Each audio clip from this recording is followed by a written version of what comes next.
হাইরে কি করছো গো এইরকম একটা বৃষ্টি মুখর দিনে? মঞ্জুদি কি করছে এটা? মেসেজ করছে মাথা তেল দিয়ে। মানে কি এমন কাজ করেছো যে মাথা ধরে গেল?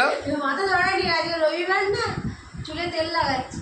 ও দিদি যা সুন্দর করে ঘুম পেয়ে যায়, আমার ঘুম পেয়ে যাচ্ছে ঘুম থেকে ওঠার পরে। মঞ্জুদি কিছু বলেনি, শুধু হেসে চলেছে যে। দিদি কিছু বলে তো? দিদি ভালো কবিতা বলে। দিদি একদিন কবিতা শোনাবে তো সবাইকে।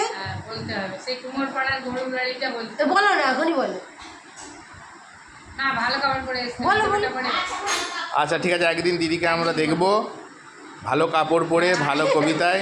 সেজে আসবে বলছে, তারপরে তোমাদেরকে শোনাবে সেজে আসার পর। বাচ্চা ছেলের কবিতাটাই বলবো না। দাদা যেটা জানো সেটাই বলো না, খুব সুন্দর বলে। শিশু মেলাতে বলে অনেক প্রাইজ পেয়েছে দিদি। আমি তো প্রত্যেক বছরই পেয়েছি, এক বছরও ফেল করি। ঠিক আছে, চলো, গুড মর্নিং সবাইকে।